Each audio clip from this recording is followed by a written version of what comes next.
Et bonjour YouTube, on se retrouve pour la troisième partie de cette Gamers Assembly, la finale, grande finale de cette Gamers Assembly.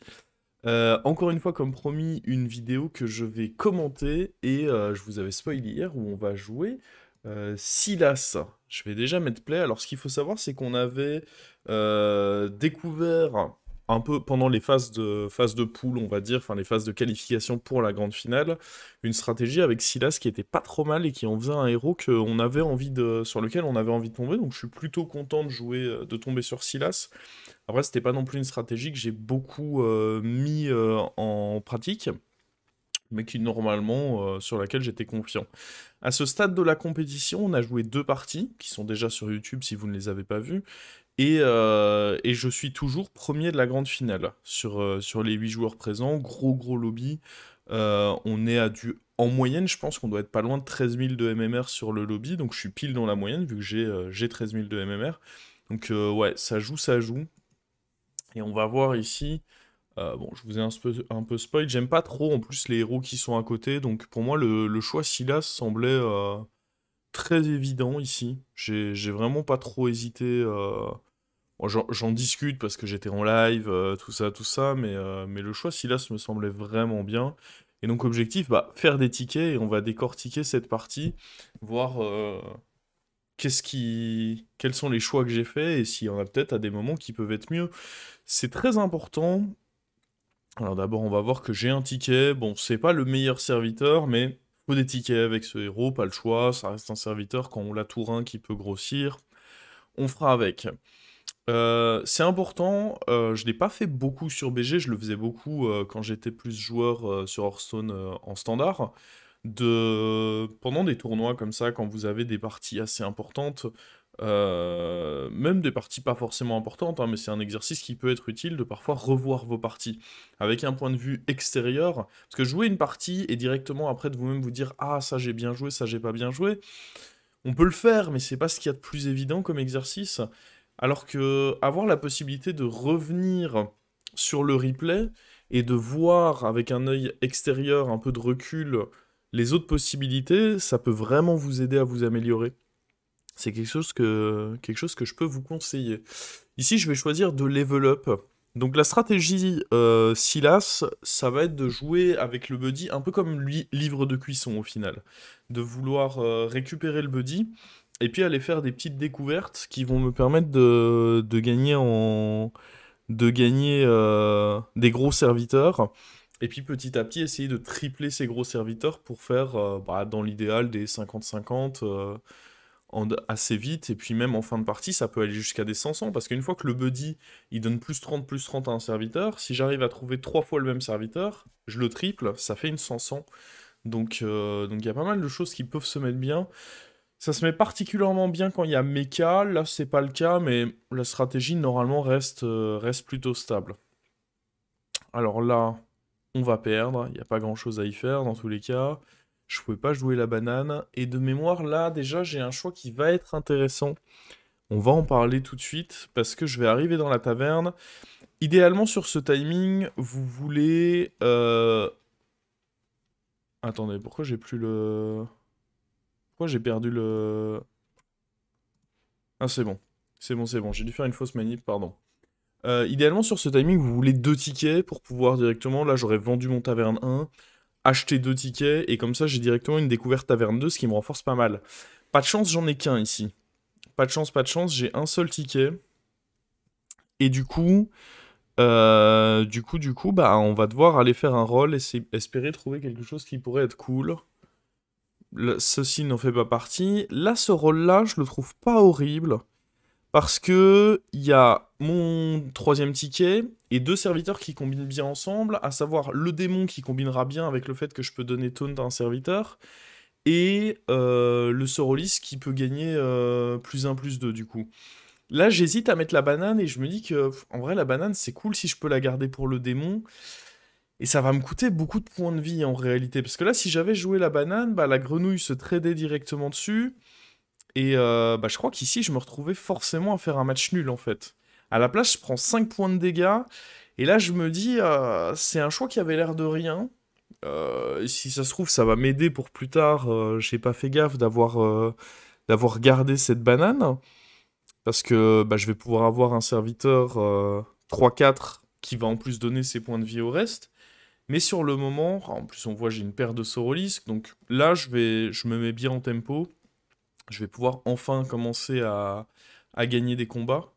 Mais ouais, la banane qui m'a coûté 5 points de vie, c'est déjà la premier choix questionnable de la partie. C'est surtout dans un lobby où on sait que ça va quand même jouer très tempo, ça va se taper dessus parce que tous les joueurs sont assez chauds. Est-ce que vraiment, pour avoir ce Diablotin qui est maintenant un peu plus fort, ça valait le coup de sacrifier des points de vie? Bon après, on a aussi le scénario extrême où on voit que ça m'aurait économisé 5 points de vie de jouer la banane. Faut pas oublier qu'au moment où je me dis, bon, est-ce que je la joue ou non, je sais pas exactement si ça va me sauver des points de vie, combien ça va m'en sauver, etc. Mais ouais, sur le moment, après que le fight se soit déroulé, je me dis, shit, la banane, elle valait quand même 5 points de vie, des petits regrets. Là, on tombe sur Mutanus qui, bon, fait la stratégie logique où il crache sur un très gros serviteur. Et, euh, et ici, on est encore assez tôt et on a suffisamment de board pour pouvoir juste trade ce gros serviteur. Donc cool, cool, cool. On réduit bien le buddy, ça c'est important. Je vais pas vouloir faire le buddy tout de suite parce que dans tous les cas, l'important c'est d'abord d'avoir des tickets. Euh, Acheter ce mur dragon, je pense que c'est un... bah, après, il y a un ticket dessus, c'est ça qui me motive à l'acheter, mais avec du recul, je sais pas si c'était un très bon achat. Mais bon, je me retrouve à l'acheter et à aller chercher derrière les tickets. On va poser le mur dragon, mais ouais, on n'est pas dans un lobby où il y a beaucoup de cris de guerre. En vrai, quand je vois avec du recul, je me dis que j'aurais probablement pu juste roll et acheter un meilleur serviteur que mur dragon. Là, on aurait directement eu l'héroïne ou un autre serviteur présent sur le board. Ça aurait été un peu plus fort. Je vais me permettre de faire un petit saut parce que là, il nous reste 30 secondes. Je vais avancer directement au combat jusque Mukla. Et je sais pas trop. Ouais, je crois qu'on va perdre beaucoup de points de vie en plus sur ce combat. Bon, ça va se mettre particulièrement mal. Mais je me retrouve ouais, ici à perdre beaucoup, beaucoup de mes points de vie. Et peut-être, déjà là, le boost qui va clairement pas à l'endroit qui m'arrange. En plus, ma créature qui se suicide n'importe où. Là, on tape là-dedans. Et le singe qui va là-dedans. Enfin, vraiment, là, en termes de dégâts, ça pouvait pas plus mal se passer. Mais le fait d'avoir eu la 1-3, ça m'a pas aidé. Le 9 ici, il est sévère, hein. Je pense vraiment qu'on était défavorable en termes de fight, hein. Je pense que c'est le cas. Mais le fait de prendre 9, vraiment, les trades se sont si mal mis. Bon, au final, on fait mon buddy, je finis par vendre ce mur dragon, donc ce qui me laisse penser qu'il y avait peut-être moyen ouais, de trouver mieux. On va voir ici, qu'est-ce qu'on trouve en taverne 2. Je vais me faire quelques tours de taverne 2. De mémoire, je vais juste prendre l'héroïne ici. C'est quand même assez fort en tempo, et en plus, ça booste mes Sorolisk. Donc j'aime assez bien l'option de l'héroïne ici. Et ouais, je vais vendre la 2-2 ici. Et on va aller chercher l'autre ticket tout simplement. J'abandonne mes 2-2. Je sais pas si c'était le meilleur choix parce que ces 2-2, jouer sur mes démons, elles pouvaient être cool. Je pense pas qu'on va freeze le démon. Surtout que maintenant j'ai plus moyen de les taunt. Moi j'espère en tout cas que j'ai pas freeze le démon parce que je pense que ce serait pas un très bon play. Je vais soigner évidemment un peu mon placement. Et ouais, a priori, je frise pas le démon. L'objectif, c'est de trouver, bah, évidemment, des tickets pour faire des découvertes, mais aussi la 1-1 le scout qui vous permet de faire une découverte en taverne 1 parce que ça fait directement scale votre buddy. Donc là, on est déjà à 26 points de vie et en vrai, normalement, Silas, c'est un héros qui en début de partie est pas horrible. Donc je suis pas content d'avoir pris aussi cher. Et puis à nouveau, et c'est là que bah, ça confirme et reconfirme on est dans un lobby rude, hein. À nouveau, on se retrouve à jouer contre des mecs qui... Et en plus, là, mon boost de points de vie, ouais, il se met directement sur la créature à gauche qui vient se suicider là-dedans. Et donc, en fait, je me retrouve à nouveau dans un fight un peu tendu, mais qu'on gagne quand même. Je me souvenais plus celui-là si je l'avais gagné ou perdu. Au final, on a quand même réussi à s'imposer. Et toujours même principe, hein, on cherche des tickets ici. On cherche des tickets. Là, il y a beaucoup de tickets.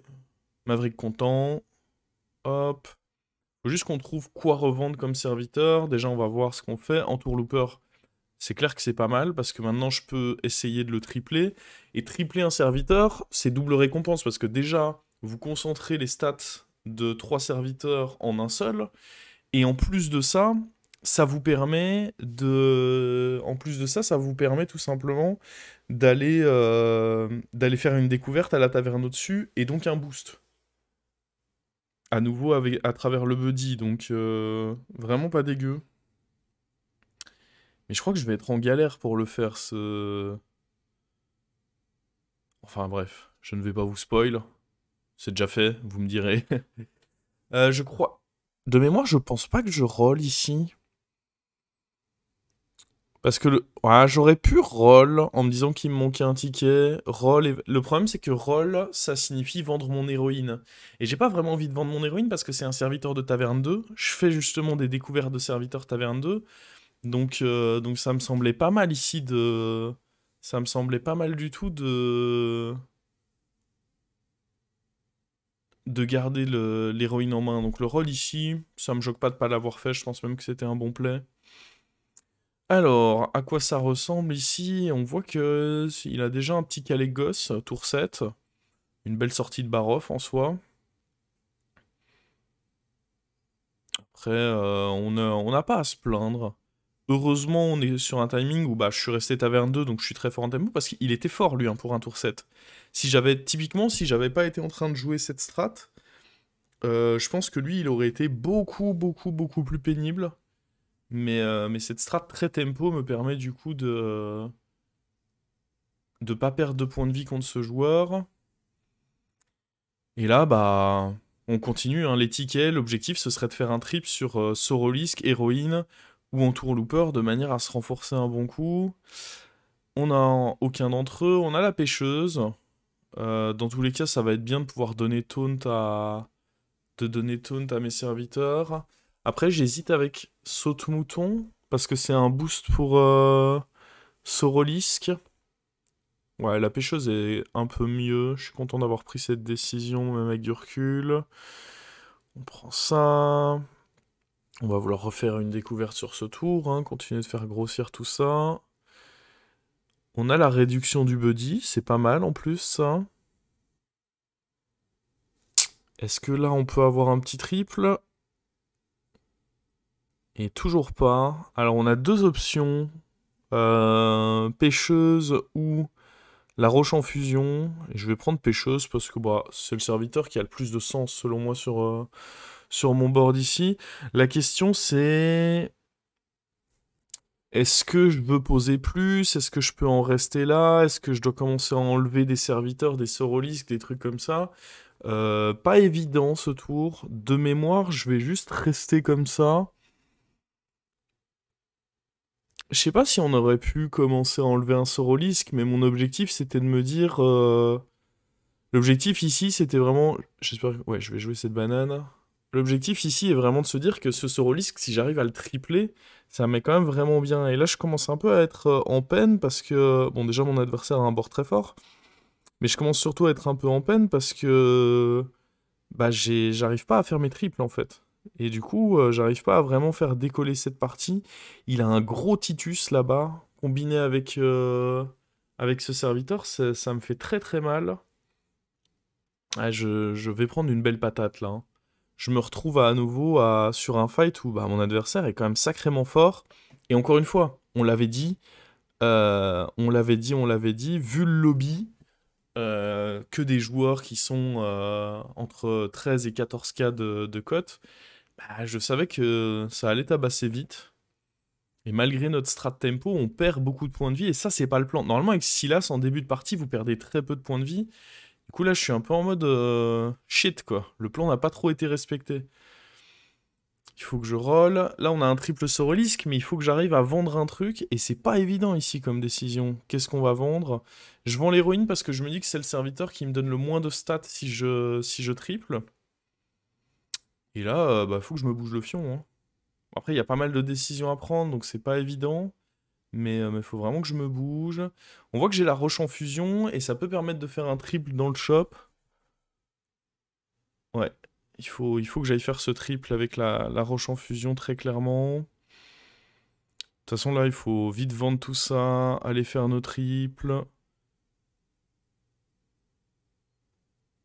Je sais pas sur quoi j'hésite. Bon, après, c'est aussi des matchs sur lesquels il y a beaucoup de pression, hein. Mais beaucoup d'hésitation ici. Bras de l'Empire, je pense, c'est pas mauvais. Alors, est-ce que je vais avoir le temps? Ah, c'est ça, j'ai la corde qui commence à arriver ici et qui va me mettre une sacrée pression. Et je pense que...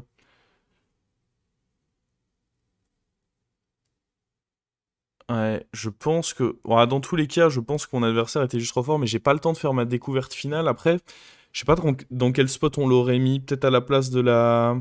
Ah, il y avait moyen de mieux jouer quand même ce tour. Bon, après là, il est méga fort, hein. Regardons ce board, il est méga fort.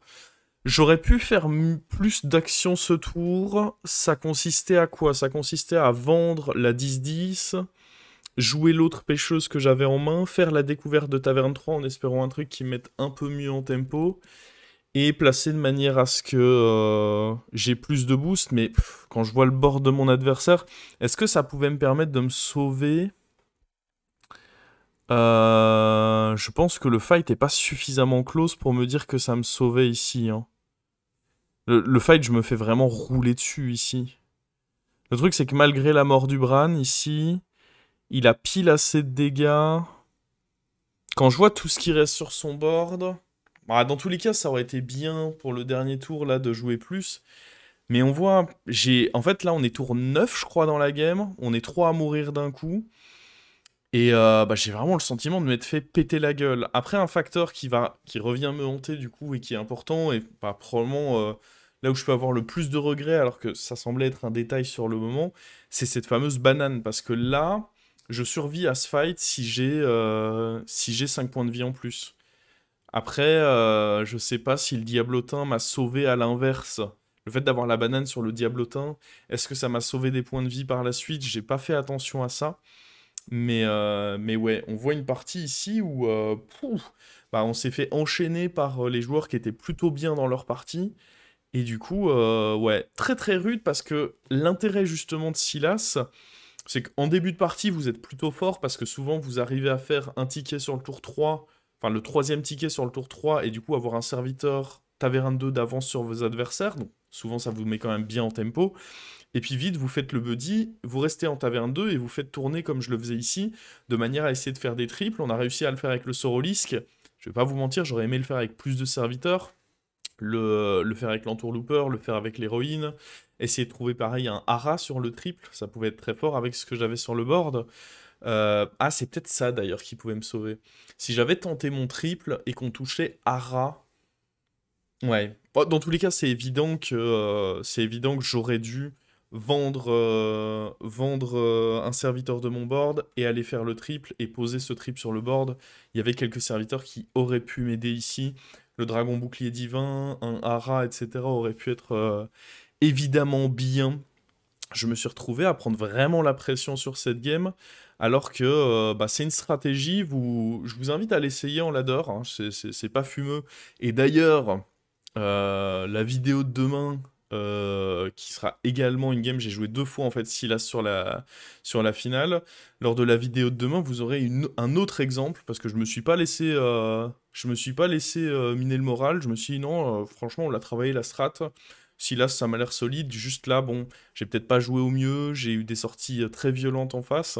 Et donc je vais la réessayer, ça va pouvoir aussi vous montrer que la stratégie, elle reste solide.